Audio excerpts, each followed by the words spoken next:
ये तो सभी जानते हैं, जब कोई कृष्णा को दिल से चाहता है तो कृष्णा भी उसको दिल से अपना बनाते हैं। एक ऐसी ही कहानी के बारे में आज बात करेंगे, जिसने दिल से कृष्णा को अपना पति माना और कृष्णा ने भी हर कोशिश की उसके ज़िंदगी में सुख लाने की, उसको यह एहसास दिलाने की कि कृष्णा उसके साथ ही हैं। जी हाँ, आज बात करेंगे कश्मीर से आई एक ऐसी लड़की के बारे में, या यूँ कहें एक मीराबाई के बारे में, जिसने कृष्णा को अपना बनाने की जिद की और कृष्णा को अपना बना के ही छोड़ा। आप सबका स्वागत है आपके अपने ही चैनल मोरल शक्ति में। आज हम अपनी वीडियो में बात करेंगे कश्मीर से आई एक राधा रानी की, जो कृष्णा से मिलने के लिए जम्मू से पैदल चलते हुए बांके बिहारी की गलियों में घूमती घूमती पहुंच जाती है। बहुत दूर से जम्मू से बचपन में ही अपना गुजारा करने वाली उसकी माँ मंदिर में साफ सफाई किया करती थी। बचपन से ही राधा रानी को बहुत इच्छा थी कृष्णा से मिलने की। उसकी माँ उसको डांटती थी, क्या हर टाइम ऐसा ही बोलती रहती है, कृष्णा से मिलना है, कृष्णा से मिलना है। कृष्णा ऐसे थोड़ा ना मिलते हैं, कृष्णा तो तपस्या से मिलते हैं। लेकिन राधा रानी को विश्वास नहीं होता था कि अरे माँ, कैसी तपस्या से मिलते हैं। उसकी माँ ने कहा, बेटा कृष्णा तो मिलते हैं नदियों में तप करने से। साधु नदियों में तप करते थे, तब जाके कृष्णा मिलते थे।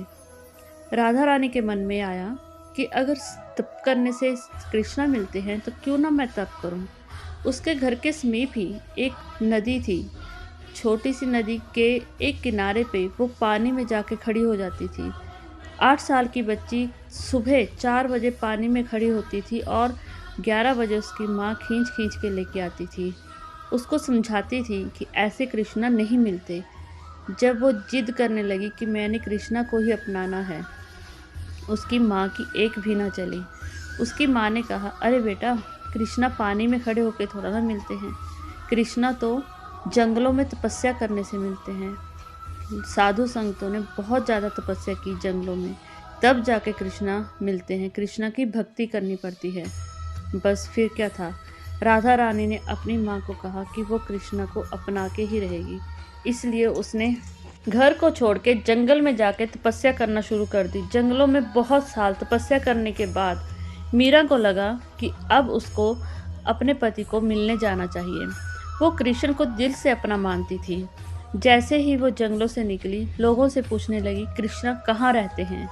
लोगों ने उसको कहा कि कृष्णा वृंदावन में रहते हैं। बस यह सुनते ही राधा रानी 2012 में कृष्णा से मिलने के लिए बांके बिहारी की गलियों में और घूमने लगी। वह वृंदावन पैदल पहुंची जम्मू से। देखिए, कृष्णा की भक्ति करने का कितना उसको साहस हो गया कि वो पैदल ही पहुंच गई जम्मू से। जम्मू से जैसे ही पैदल पहुंचती, सबको पूछने लगी, कृष्णा कहाँ है, कृष्णा कहाँ है। सबने उसको बांके बिहारी के मंदिर में भेज दिया। उसके मन में आया कि कृष्णा माखन खाते हैं और मुरली बजाते हैं। उसने बहुत बड़ी मटकी में माखन और मुरली ली। माखन को भर के मुरली को साथ लेके कृष्णा बांके बिहारी के मंदिर में पहुंची। वहां पे जोर जोर से दरवाज़ा पीटने लगी, कृष्णा दरवाज़ा खोलो, तुमसे कोई मिलने आया है, कृष्णा दरवाज़ा खोलो। सुनते ही एक पुजारी वहां आता है, बोलता है, बेटा बोलो, क्या बोलती हूँ।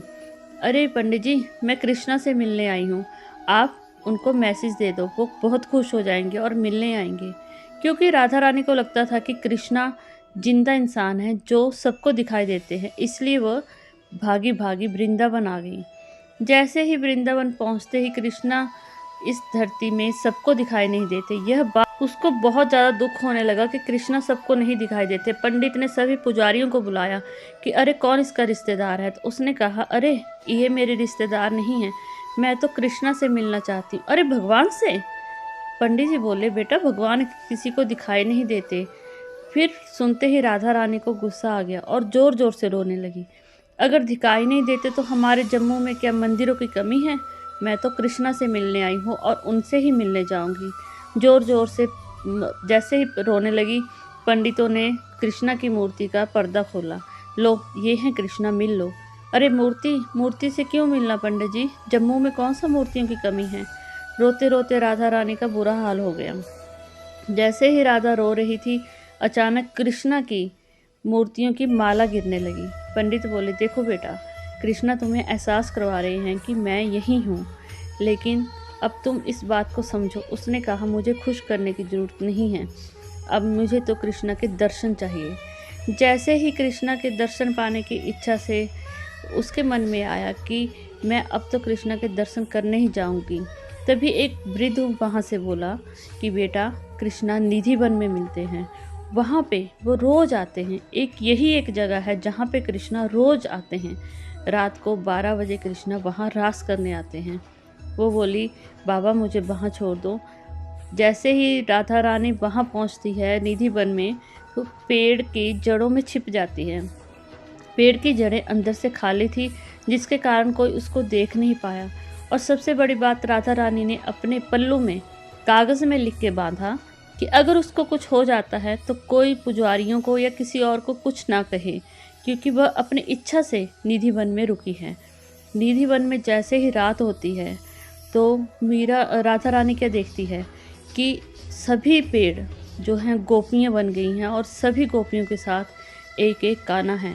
जैसे ही देखती है रोने लगती है और ज़ोर ज़ोर से बोलती है दोनों हाथ छोड़ के, कृष्णा मुझे छोड़ के मत जाना, कृष्णा मुझे छोड़ के मत जाना। और कृष्णा भी उसको एहसास कराते हैं कि वह उसके साथ ही हैं, बस महसूस करने की बात है। कृष्णा राधा रानी से बात करते हैं। राधा रानी ने इस बात का जिक्र बहुत जगहों पे किया है, बहुत सी वीडियो बनी है उनके ऊपर कि कृष्णा के उन्होंने साक्षात दर्शन किए हैं और कृष्णा ने उनको विश्वास दिलाया है कि कृष्णा उनके साथ हैं। और कृष्णा से शादी होने के बाद ही लोग उनको मीराबाई के नाम से जानने लगे। कृष्णा के साथ शादी भी राधा रानी का कहना है कि कृष्णा ने खुद करवाई। जब कृष्णा ने जिद की पंडितों के सामने कि वो कृष्णा से शादी करना चाहती है, तो पंडितों के मना करने पर मीराबाई का कहना है कि कृष्णा खुद उसके शरीर में आकर इतने जोश से कहते हैं कि शादी तो यहीं होगी और बहुत सारे बारातियों के साथ होगी। यही कहने की देर थी कि कृष्णा के आशीर्वाद से वहाँ पे 3-3 बारातों के साथ रुक्मिणी मंदिर में राधा रानी की शादी कृष्ण के साथ होती है। और आज भी राधा रानी कृष्णा के साथ वहीं पे एक छोटा सा घर बना के रह रही हैं जहाँ पे कृष्णा का वास है। उसी बिस्तर पे एक तरफ कृष्णा की मूर्ति विराजमान होती है और वहीं पे राधा रानी होती है। आज आप कहीं भी पता करोगे, कृष्णा की यह भक्त मीराबाई के नाम से जानी जाती है और वहीं रहती है। आज अपनी वीडियो को यहीं विश्राम देती हूँ। उम्मीद करती हूँ आपको यह धार्मिक जानकारियाँ अच्छी लगती होंगी। आपका क्या राय है कृष्णा के ऐसे भक्तों के बारे में? क्या आपको लगता है कि मीराबाई सच कह रही है? सच राधा रानी से लेके मीराबाई तक का सफ़र जो भी यह औरत बताती है, यह भक्त बताती है, क्या यह सच्चा है? बहुत सारे भक्तों को लगता है, खासकर कान्हा के भक्त तो सभी जानते हैं कि कान्हा उनके साथ रहते हैं और कृष्णा कभी भी किसी को छोड़ के नहीं जाते। आप जिस दिल से, जिस इच्छा से कृष्णा को अपना साथ महसूस करते हो, कृष्णा आपको साथ होने का एहसास करवाते हैं। ये बात कलयुग में भी सब समझते हैं कि कलयुग में सिर्फ कृष्णा ही हैं जो सबके साथ हर घर में रहते हैं। कृष्णा ने कभी जाति का भेदभाव नहीं किया, किसी भी जाति के लोगों के साथ उन्होंने न्याय अन्याय नहीं किया। कृष्णा ने सबको एक माना, जाति का भेदभाव मिटाया। आज कलयुग में कृष्णा हर जाति के घरों में निवास करते हैं। लोग उन्हें लड्डू गोपाल के रूप में अपने अपने घरों में रखते हैं, सुबह शाम भोग लगाते हैं और कुछ तो इतने भक्त हैं, कहीं भी जाते हैं कृष्णा को साथ लेके ही